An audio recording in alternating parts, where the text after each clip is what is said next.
It's cause the wait is over and the Merc with a Mouth finally has a date with the big screen. 20th Century Fox has announced a February 12, 2016 release date for a Deadpool movie, which will be directed by Tim Miller. At this time, Ryan Reynolds, who played the character in X-Men Origins Wolverine, as well as the recent leaked test footage, has not signed on yet, but it is believed that he will. In a recent interview, Reynolds commented on the leak, suggesting it helped move the process along. He stated, "The movie has been in a state of limbo for a while. There was such an overpowering reaction to the footage, you sort of feel like, oh, so we weren't crazy for our reasons for loving this character, for loving this role. It's interesting to see the power of the internet. It's awe-inspiring, actually. And it's neat that Twitter and Facebook and Instagram can move mountains when used in the right way." Amy Rose, are you looking forward to a solo Deadpool movie? Understatement of the year. I am so freaking excited about this. I mean, I need to take like a breath before I get into this. Ryan Reynolds is fantastic, and X-Men Origins Wolverine is not a good indication of what can be done with this amazing character. Oh, no. That was just awful on all fronts. Some of you may have still enjoyed it. Good for you, I did not.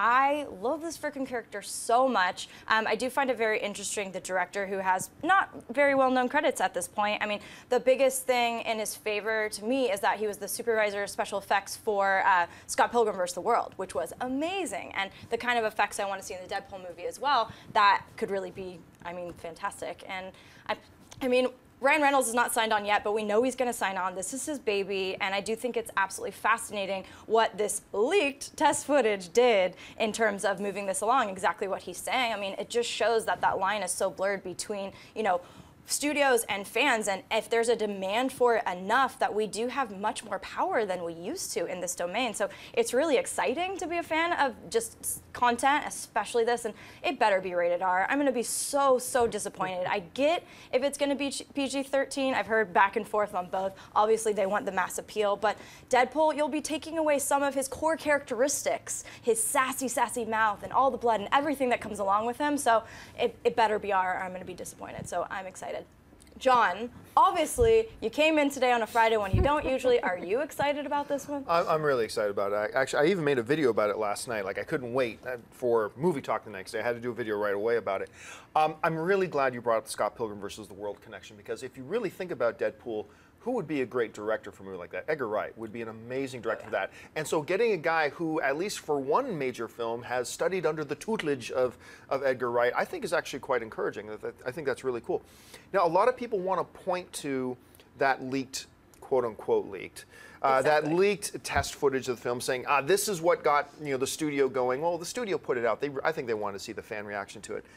But I think equally as responsible as that leaked footage is the resounding success of X-Men Days of Future Past. I think it's made Fox step back and realize, look at what a winner we really have. When we do these films right, look at what we can have. And one of the things I haven't heard anybody online talking about yet is, look, now that this movie is going to come out just a few months before X-Men Apocalypse, how are they going to tie this in? And if so, how are they going to tie it in? Now, getting back to the rated R thing. Look, if I'm in charge of Fox, do I make an R-rated Deadpool movie? You're damn right I do. Absolutely. No doubt I do. But I reject the notion, and I know this is what you were saying, I reject the notion that it can't be good if it's PG-13. I had a really good friend of mine arguing with me like, probably like 9 o'clock last night, that if you don't do rated R, it's going to be horrible. I'm like, okay, wait a minute, just stop for a second. Did you like that test footage? Oh, it was awesome. Did you love the test footage? The test footage was awesome. I loved it. You do realize that test clip was PG-13, right? You do know that was a PG-13 test clip. There was one F-bomb, and there was no blood, and it was PG. And you just told me you loved the clip. So I do reject the notion that if it's PG-13, it can't be. Look, does it hurt? Yes. Is it losing something if it's rated PG-13 and not R? Yes, it's losing something. But I think we saw in that clip that you can still have enough there to still make it a really good movie. I just would think it'd be a little bit better if you made it R. But I do think that the notion that it can't be any good if it's rated PG-13, I just reject that notion altogether. But, I mean, he's got to come back. He's got to come back. He has been the one blowing the trumpet and trying to get this thing moving and made. He's the one who's kept the heartbeat alive with the possibility of a Deadpool movie all this time. And he's the one in that test clip. I really hope, but once again, I'm not going to say it can't be good if he doesn't come back and do it. I just really hope he does. He's coming back. I Christian? hope so. Yeah, you know, look, I agree with a lot of the sentiments that you guys just said. In regards to the rated R thing, the one argument in the case of your friend, I would actually argue for, is that during that clip, it was animation. When you film that, it'll be harder to film in live action and keep it PG-13 for all the stuff that they did with the violence, depending on, you could absolutely do it. You could do it in a PG-13, and I don't think it would fail if you did it in PG-13, but yes, it needs to be R. It loses something, though. It loses something, for sure, but to say it would be a failure, I don't necessarily agree with that, but the reason why I think that Fox should have the balls to do a rated R film is because everyone's calling for some kind of rated R in this medium, even if it be Hunger Games. They're calling for an R-rated movie to do it in this genre, you know, in a superhero genre that hasn't been done. Let's do it. This is the character that calls for it. And regards, again, I'll do it too. The leaked footage. This was a plan, and it was a very calculated plan. Every Comic-Con, whether it be the San Diego or New York, everyone's asking, "What's going on with Deadpool? What's going on?" For years. So they're sitting around saying, "Okay, here's our plan. Let's get Ryan in here. We'll do some test footage too. Then we'll leak it. We'll see how they respond to what we've done so far on the internet, and we'll take it from there. If that goes well, we'll greenlight this sucker and let's go." And that's what happened. I'm telling you, that's what happened. He's on. He's definitely on. He wants to do it. The question is, because of, and I guess it's a Days of Future Past spoiler, so close your ears for a second or a minute. If the timeline's all reversed, that's the brilliant part about this. That's the brilliant part, is that the tape thing on the mouth. Right. That never happened. So that's why I think that they're able to do that now. So bravo to Fox. I think that was all deliberate. I really, really do. Schnupp, what do you think about that? Well, before you go, let me ask you, I want to ask you this question, though. When in talking about, like I said, if I was a Fox head guy, right, I'm saying I'm making an R-rated Deadpool. That's what I would do. Right. But here's a problem that I'd have to overcome. What do the fans of this franchise want almost as much as a Deadpool movie in general? They want Deadpool crossing over with X-Men. X-Men is going to be PG-13, whatever X-Men movie they put out. So if you do a Deadpool movie, and this is my question for you, if you do a Deadpool movie and you rate it R, how do you then bring that character into the X-Men universe and into the X-Men movies, or have their crossover, and have it suddenly change gear and be PG-13? Is that a problem, or is that something you can overcome fairly easily? I would say beep, beep, beep, beep, beep, and then beep, beep, beep. That's always funny. I worked on a cartoon show for 8 years with extreme ultra-violence, blood everywhere, beheadings, full frontal nudity, and unbelievable swearing. It was always bleeped out, which makes it funnier. So I would say completely make an R-rated movie, censor that stuff, bleep out all the swearing, and then release, do a PG-13 with the bleeps, and then release an R-rated version on Blu-ray or whatever. All the people who, now with more blood, added digital violence, I mean, that's just Ryan, I'll just say I'm happy that they're making Deadpool because, Ryan Reynolds, he was born to play Deadpool. I mean, he's so funny. I mean, him as Green Lantern, really horrible, bad fit. I'll just say it. I didn't feel him as Green Lantern ever.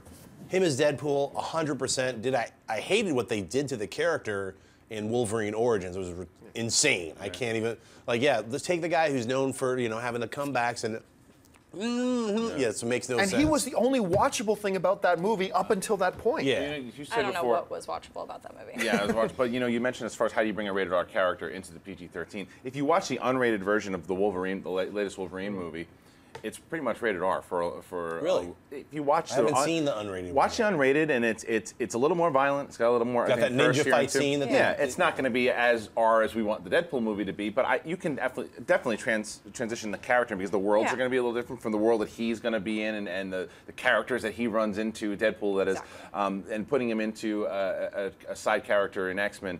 You can make it work. I think you can make that work too. And the thing is, if it's a solo movie on him, there are important things you need to show about it. But if you're going to throw him in Apocalypse, he's not going to be the lead of that film. Right. So he is still going to be a side story. And they've progressed the stories of Magneto and Professor X and, let's be honest, Mystique a lot. So, I mean, and adding Apocalypse in the mix and all the other things that comes with that, I mean, I think it could be done. Just the solo movie, I really want R. And I agree. It doesn't mean it's going to be bad if it's PG-13 because, again, they can get away with a lot more than they used to. Especially today. today, yeah. especially today. But I still want it R. Here's the thing I think they need to keep in mind too. There is this, and this goes against the argument I was making earlier.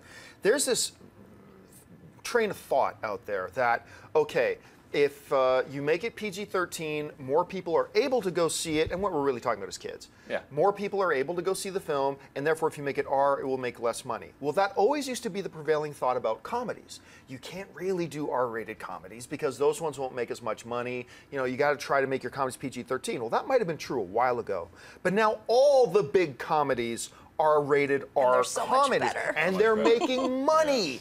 So, and I think you can do the same thing with the comic book genre. I think you can do it. Yes, you do want to get kids hooked in for a lot of these characters. I think that's great. Marvel does a masterful job on it. for Deadpool. The Dark Knight felt like a very adult series by Nolan, and yet it's a PG-13 world. You can do that.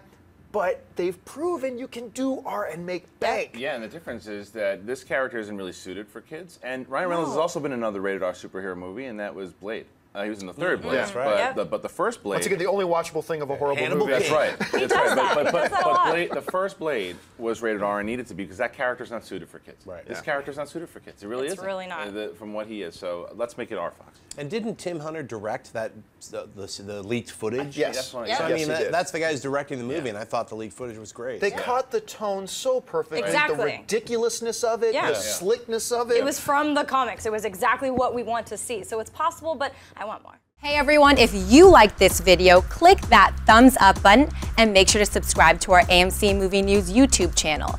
It's free and helps you stay up to date with all the latest movie news, as well as our daily AMC movie talk show.